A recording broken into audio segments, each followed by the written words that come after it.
자, 첫 코너 뉴스픽으로 시작을 하겠습니다. 더 공감 여성정치연구소의 송문희 박사님 안녕하세요. 네, 안녕하세요. 전혜연 사평론가 안녕하십니까? 네, 안녕하세요. 자, 앞서 제가 이제 오프닝에서 말씀을 드렸는데 이제 이번 주가 장관 후보자 청문회가 시작이 됩니다.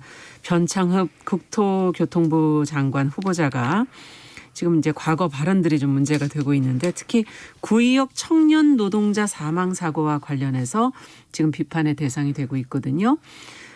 사퇴를 해야 하는 거 아니냐는 목소리도 나오고 있고 관련 내용을 좀 정리해서 저희도 같이 한번 생각을 해보죠. 전혜연 평론가께서 좀 정리해 주시겠어요? 자, 이번 주는 청문회 주간입니다. 22일, 23일, 24일 잇따라 청문회가 열릴 예정인데 특히 관심을 받는 부처가 있습니다. 국토교통부이죠. 최근에 부동산 문제와 관련해서 워낙 관심이 높기 때문이기도 하고요. 또 변창흠 후보자를 둘러싼 여러 가지 의혹이 제기되고 있는 상황입니다. 물론 이제 본인이 해명을 하고 있습니다만 최근 일부 노조에서 강력히 좀 비판하고 있는 사항은 지난 2016년 발생했던 이른바 구의역 김군 사고와 관련한 내용입니다. 네. 이 사고가 참 많은 분들을 안타깝게 했던 사고예요. 2016년 5월 서울 지하철 2호선 구의역 승강장에서 당시 19살이었던 김모 군이 혼자 스크린도어를 수리하다가 열차에 치여서 세상을 떠난 참 안타까운 사고입니다. 네. 그런데 우리가 이 사고에 많은 사람들이 주목했던 이유는요. 비정규직 노동자들이 겪는 문제를 고스란히 보여준 구조적 문제를 보여줬던 사건이라는 점에서 그렇죠. 많은 시민들이 안타까워하기도 하고 또 추모 주간을 받아서 시민들이 그곳에 뭐 꽃을 갖다 놓거나 추모 행사를 하기도 했었죠. 네. 그러니까 이게 위험의 외주화라는 말이 본격적으로 많이 문제제기가 됐던 사건입니다. 맞습니다. 그런데 이 변창흠 후보자가 2016년 SH 사장 서울주택도시공사 사장 당시에 이와 관련해서 했던 발언이 조금 부적절했다라는 지적이 나오고 있는 건데요. 이 사건에 대해서 걔가 아까 그 사람을 말하는 거죠. 김모군을 말하는 네. 거죠. 걔가 좀 신경을 썼으면 아무 일도 없는 것처럼 될 수 있었다라고 하는 건데 이것이 그러면 책임이 희생자에게 있는 것이냐라는 비판의 목소리가 나오고 있습니다. 그렇죠. 지금 서울교통공사 노조 PSG 지회에서 지난 20일 청와대 앞에서 기자회견을 열어서 이 후보자에 대한 지명 철회를 촉구를 한 바 있습니다. 또 하나 조금 문제된 부분이 있는데요. 네. 변호자가 공공임대주택과 관련해서 못 사는 사람들이 밥을 집에서 해먹지 사서 먹느냐 이렇게 발언을 했었는데 이 부분도 신중하지 못했다라는 지적이 나오고 있는데 청문회라는 것은 어차피 여당은 방패 역할을 하고 야당은 공격수 역할을 하는 모습을 그렇죠. 많이 볼 수 있습니다. 그래서 더불어민주당의 경우에는 일단 청문회를 통해서 좀 보자라는 입장이고 국민의힘 같은 경우에는 사과가 아니라 사퇴를 해라라고 주장을 했었는데요. 변 후보자가 지난 18일 사과문을 냈습니다. 그래서 마음에 상처를 입으신 분들께 진심으로 사과한다. 그리고 앞으로 공직 후보자로서 더 깊게 성찰하고 더 무겁게 행동하겠다라고 밝힌 바 있습니다. 네. 자, 지금 이제 과거 발언 중에서 지금 특히 구의역 청년 노동자 사망 사고 이거는 그 후에도 유사한 사건들이 좀 더 있었던 것으로 좀 기억을 하고 있고요. 이 부적격 사유가 될 수 있다고 보시는지 이제 두 분의 생각을 좀 들어보고 싶네요. 그 구의역 사고는 당시 19세의 비정규직 청년이 어떻게 보면은 그 비용 절감 때문에 2인 1조로 했으면은 피할 수도 그렇죠. 있었던 사고를 했고 그 이후로도 3년 안에 3명이 똑같은 사고로 목숨을 달리했습니다. 그렇다면 우리가 늘 얘기하는 위험의 외주화라든가 이런 구조적인 문제인데 단순히 개인의 잘못이나 실수로 일어난 것처럼 얘기를 하는 거는 인식에 문제가 있다. 이건 네. 단순한 이제 물론 말하다 보면 말 실수가 있을 수 있습니다만 전후 맥락을 아무리 봐도 이거는 기본적인 인식의 문제다. 이런 생각이 들어서 이분이 만약에 장관이 됐을 때 국토교통부가 사실은 산재 사고가 가장 많이 나는 건설업도 관장하고 있는데 그렇죠. 그렇다면 앞으로 일어나는 많은 사고들을 개인 근로자의 실수로 계속 얘기할 것인가 이런 의문이 들고 공공임대주택 얘기를 했을 때 참 못 사는 사람들 사실 주거가 많이 불안정한 분들에게 공공임대주택이 필요한 부분이 있습니다. 있지만 공공임대주택이 왜 인기가 없는가. 바로 그 못 사는 사람들이 들어간다는 낙인과 차별 때문에 많이 기피하는 부분이 있는데 거기를 콕 집어서 못 사는 사람들이라고 얘기를 하고 이분들이 나가서 밥 먹을 일이 뭐가 있냐. 집에서 해먹지.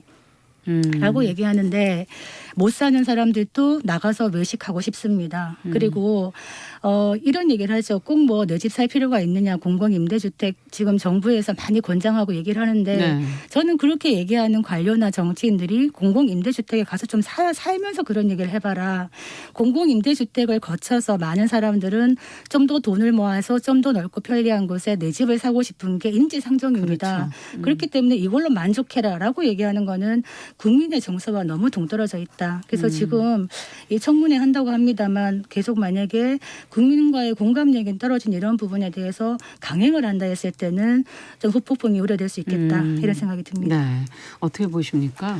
일단은 이번 주로 예정된 청문회에서 어떤 발언을 할지를 좀 지켜봐야겠죠. 네. 우리가 부동산 문제는 워낙 중요한 정책이기 때문에 그렇죠. 그 부분에 대한 제대로 준비가 되어 있는지 또 말씀해 주셨던 여러 가지 문제에 대해서 어떤 해결 방안을 추진하려고 하는지에 대한 의견을 좀 들어봐야 되는데 저는 좀 이 뉴스를 보면서 굉장히 답답했다는 것이 우리가 이제 공감의 언어라는 표현을 많이 쓰죠. 일단 상대방의 아픔에 대해서 공감을 하고 그다음에 그 아픔을 바탕으로 왜 이런 문제가 발생했는지 문제를 보고 네. 그 문제에 대한 대안을 찾는 게 사실 지도자들의 역할이에요. 그래서 일반 개인이 아니라 중요한 공사의 사장으로 있었던 당시에 이런 발언을 했기 때문에 사실은 비판이 더 커지는 겁니다. 그래서 지금 변창흠 후보자가 청문회 봐야겠습니다만 어떤 인식을 갖고 있는지 아마 여야 모두 물을 것 같습니다. 그래서 그것을 다시 한번 봐야 될 것 같고요.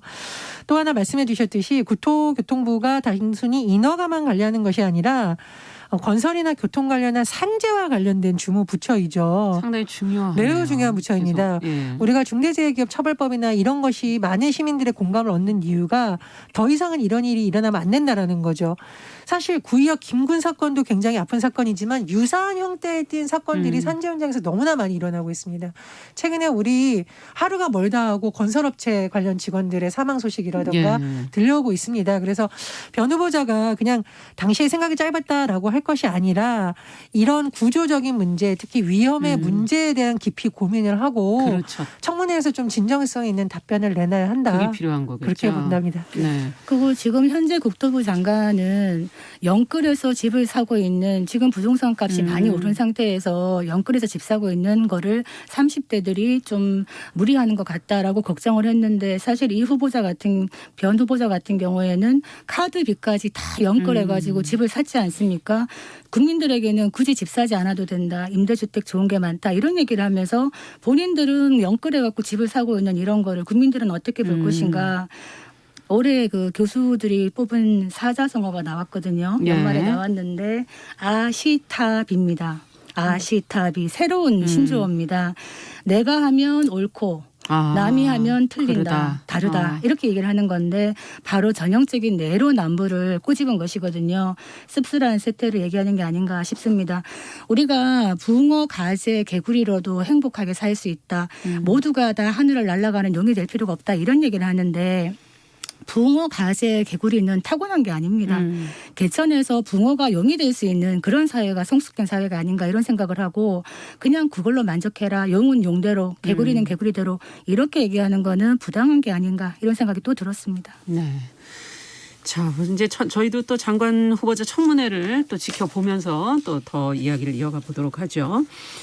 자, 두 번째 뉴스는 일본군 위안부 문제를 조롱하는 듯한 광고로 논란이 일었던 일본 브랜드 유니클로의 국내 운영사가 여성가족부의 가족 친화 기업 인증을 받은 사실이 지금 알려지게 되면서 논란이 일고 있는데 관련 내용 저희가 좀 짚어보면서 좀 들여다보도록 하겠습니다. 성 박사님께서 좀 정리해 주시겠어요?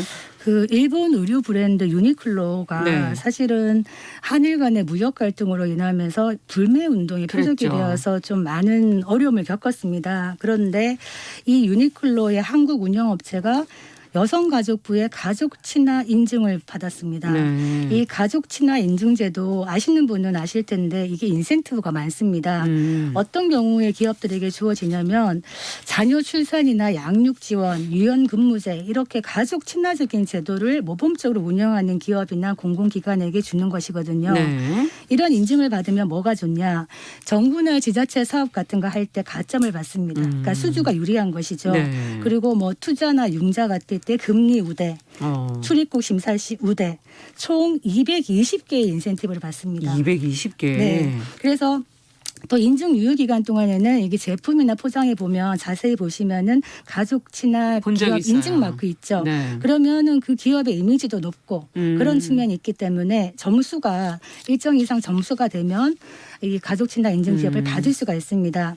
근데 문제는 뭐냐 하면 이 유니클로가 아까 말했듯이 이제 한일 무역 갈등의 어떤 중심에 좀 서 있었다.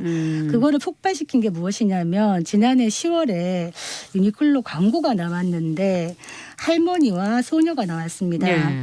그때 이제 98세 여성과 13세 여자 청소년이 등장을 했는데 이렇게 묻습니다. 제 나이 때는 어떻게 입으셨나요? 이렇게 물으니까 그 할머니 98세 여성이 그렇게 오래전 일은 기억이 안 난다. 여기까지 했으면 괜찮은데 이 과정에서 한국에 이제 광고를 내보낼 때 한국에는 원래 다른 나라에는 그런 그 언급이 없었는데 해석 자체를 맙소사 80년도 더 된 일을 기억하냐고 라는 자막을 내보낸 겁니다. 이 80년이 문제가 됐던 건데 왜 문제가 됐냐. 1939년 그 당시가 일제강제 총동원령이 내려졌던 시기였고 위안부 피해자분들의 이런 문제가 있었던 시기인데 이거를 혹시 비하하고 부정하는 의도적인 게 아니냐. 이래가지고 비판이 굉장히 강했습니다. 그랬죠. 그래서 유니클로가 이제 논란 뒤에 그 광고 송출도 중단하고 사과를 했습니다. 그런데 여기에 대해서 왜 유니클로에게 이런 인증을 줬냐 이러면서 여가부에 대한 비판이 굉장히 강했거든요. 지금 네. 뭐 국민청원까지 올라오고 이러고 있으니까 여가부에서 어떤 말을 하냐면 이거는 정량적인 판단이기 때문에 기준 점수만 넘으면 그냥 해야 되는 거다. 그래서 법령 위반 사실이 없기 때문에 줄 수밖에 없었다. 그렇지만 앞으로는 전문가 의견을 수렴해가지고 사회적 무리를 일으킨 경우는 인증 대상에서 제외하는 걸 검토해 보겠다. 이렇게 지금 얘기하고 있는 상황입니다. 네. 자, 근데 보니까 여가부 외에도 뭐 서울시 보건복지부의 다른 인증도 받은 것으로 좀 나오고 있는데, 우리 이렇게 사회적 논란이 된 기업들이 정부와 지자체의 인증을 받는 것, 이게 이제 근본적으로 적절한 것인가에 대한 질문이 아닌가 하는 생각이 듭니다. 인증 기준 뭐 이런 것들을 어떻게 봐야 될지 두 분 어떻게 보십니까? 그러니까 이제 제가 공공에서 일을 하다 보면 쭉 가점 표가 있잖아요. 그래서 뭐 몇 점 해당 개념 동그라미 X 아마 좀 이런 식으로 평가를 하는 게 아닌가 싶습니다. 지금 조금 더 설명을 드리면 이 기업이 복지부로부터 지역사회공헌 인정 기업으로 2020년 선정이 됐었고 또 서울시에서 주관하는 서울사회공헌 대상도 받았다고 지금 전해지고 있어요. 근데 이제 시민들이 문제를 제기하는 것은 무엇이냐면 이제 위안부 문제라는 것이 우리나라의 역사적으로도 인권적으로도 굉장히 논란이 되고 있고 아직 그렇죠. 해결되지 않은 굉장히 아픈 과제이고 전쟁 범죄 자체가 굉장히 인권 침해, 보편적인 문제라는 인식이 많이 확산되어 있는 상태에서 이런 논란이 일어진 기업을 굳이 이런 인증에 넣어야 되냐라고 시민들이 비판하고 있는 거거든요. 그래서 행정을 담당하는 사람들 입장에서는 이렇게 변명 아닌 변명을 할 수 있겠지만 이런 부분을 조금 더 들여다봤어야 된다라는 생각이 들고요. 특히나 저는 그렇습니다. 이렇게 정량적 평가라고 하지만 이 기업 자체는 사실 그동안 숨겨져 왔던 사실이 수상 이후에 드러난 것이 아니라 많은 언론을 통해서 많은 시민단체를 통해서 이미 문제가 전 사회적으로 알려져 있던 상황이거든요. 그래서 이것을 담당하는 뭐 부처라든가 서울시에서도 이런 부분을 몰랐다고 지금 변명할 수 있는 상황은 아닙니다. 그래서 이번 일을 계기로 좀 더 이상 이런 논란이 됐던 기업은 심사 단계에서부터 의견을 첨부하거나 마지막 심사위원들이 수상을 할 때 결정을 할 때 다시 한번 좀 걸러내야 된다 그런 생각입니다.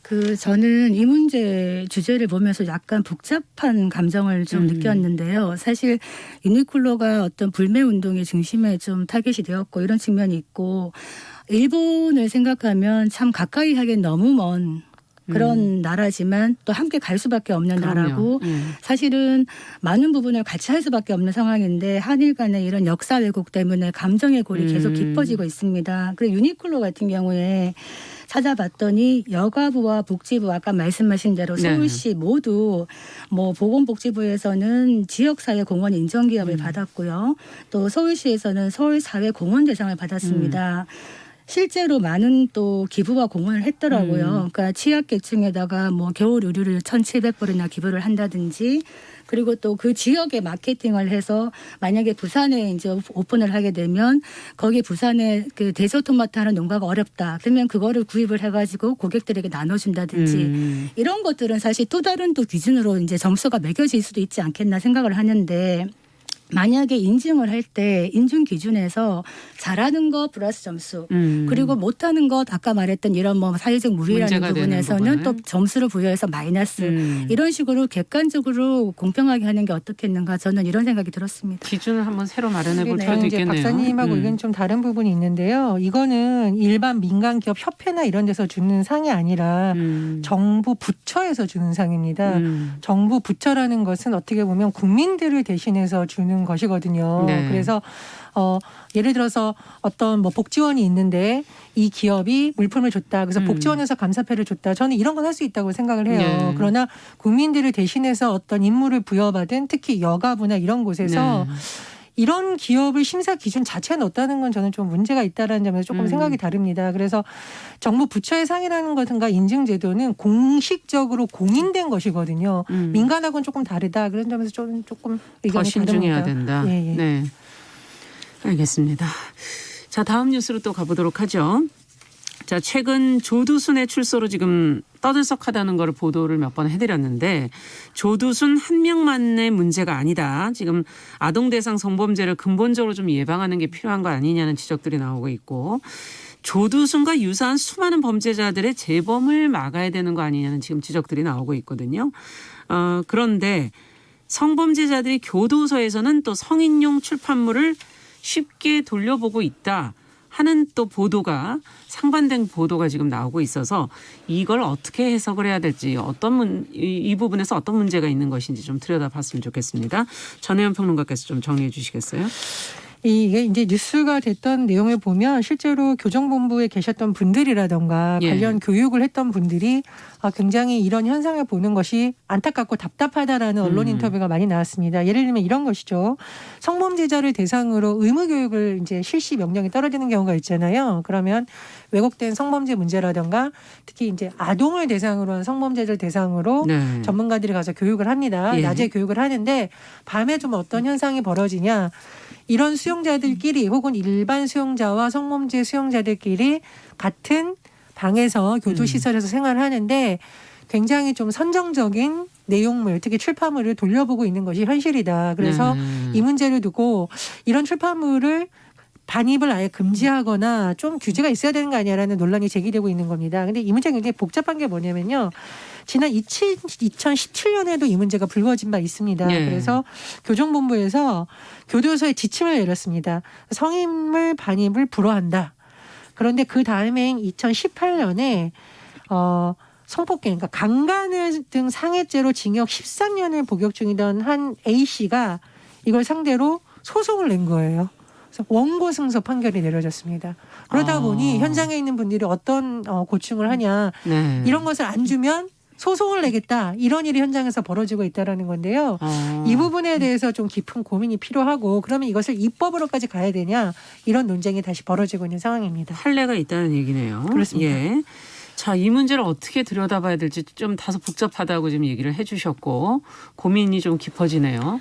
뭐 좀 다소 선정적인 잡지라도 사실 현행 법상으로는 막을 수가 없는 거죠. 형 집행법을 보면은 출판법에 따른 유해 간행물인 경우를 제외하고는 구독을 허가해야 한다 되어 있기 때문에 네. 이 부분에 대해서는 이제 법원도 그런 얘기를 해요. 교정본부가 걱정하고 주장하는 대로 성범죄자들이 이런 걸 계속 봤을 때 어떤 교정 교화라든가 안전한 사회 복귀를 해칠 우려가 있다라고 하지만 이 부분은 입법을 통해서만 해결할 수 있다라고 얘기하는데 공을 네. 넘긴 거죠. 네. 근데 국회는 또 법 개정에 소극적입니다.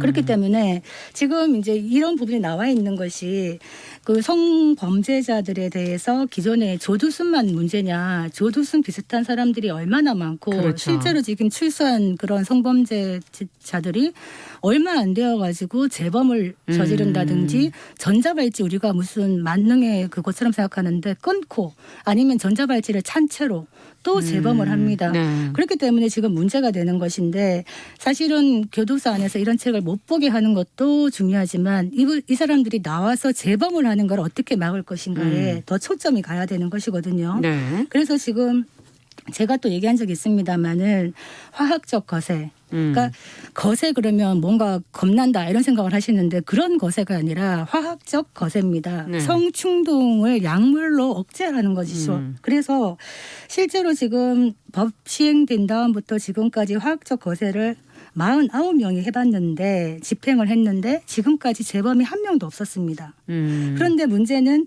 이 약물 치료를 법원에서 기각했던 성범죄자들 중에 6명 가운데 3명은 출소하고 나서 평균 14개월 만에 다시 성범죄를 저질렀다. 그래서 사실은 이 성충동 약물 치료를 좀 적극적으로 해야 되는데 2011년에 이 도입이 되었지만 아직까지 많이 활용이 되지 않고 있기 때문에 네. 이 부분을 좀 더 들여다봐야 되겠다 이런 생각이 듭니다. 네. 이 내용을 보면 말 그대로 입법을 통하지 않고는 개별적으로 해결하기 굉장히 어려운 문제가 있는 그러네요. 것이죠. 왜냐하면 네. 법원에서 판결이 나였었기 때문에 유사한 소송과 현장에서의 충돌은 계속 일어날 수 있기 때문에 저는 국회에서도 이런 문제가 논의가 필요하다고 보는데요. 2017년에 형집행법 개정 법률안이 발의가 됐는데 네. 사실은 잘 논의가 되지 않았습니다. 그래서 향후 국회에서도 이런 부분에 대한 논의가 좀 필요하다고 보고요. 그리고 이 지금 언론 인터뷰를 보니까 성폭력 치료 프로그램을 이제 하고 있는 분들이 굉장히 이런 현실이 모순이다라고 계속 지적을 하고 있거든요. 그래서 현장에서 왜 이런 목소리가 나오고 있는지 전문가들의 의견을 공청회를 통해서 들어본다던가 그렇죠. 그런 과정을 좀 거칠 필요가 있다 이렇게 봅니다. 그 우리가 조선시대에 굉장히 여건이 약했다 이런 생각을 하는데 찾아봤더니요. 이런 강간범이라든가 성추행범에 대해서는 아주 엄격한 처벌을 했더라고요. 성종 때 보니까 사면형으로 대사면이 일어났는데 그때도 강간죄는 제외했습니다.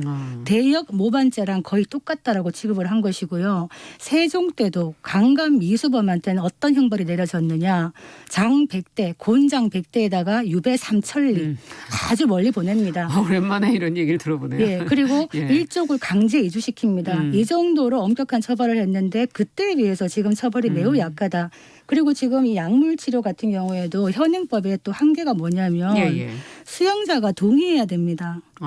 그래서 쉽게 잘 안 되고 있는 거군요. 그런데 이제 일부 국가들 같은 경우에 보면 미국 같은 경우에 플로리다나 캘리포니아를 보면 재범을 했을 경우에는 사실상 강제적으로 이 약물 치료를 합니다. 그렇기 때문에 특히 아동을 대상으로 한 13세 미만 아동을 대상으로 한 이런 범죄에 대해서는 왜 강하죠. 수용자의 동의가 필요할까 네. 이런 생각이 들어갑니다. 네, 재범을 막는 것에 조금 더 초점을 주셨고 입법에 관한 얘기도 두 분이 또 해주셨습니다. 자, 오늘 얘기는 여기까지 듣죠. 뉴스픽 전혜연 평론가 더공감 여성정치연구소 송문희 박사 두 분 수고하셨습니다. 말씀 잘 들었습니다. 감사합니다. 정용실의 뉴스 브런치 듣고 계신 지금 시각 10시 30분이고요. 라디오 정보센터 뉴스 듣고 오겠습니다.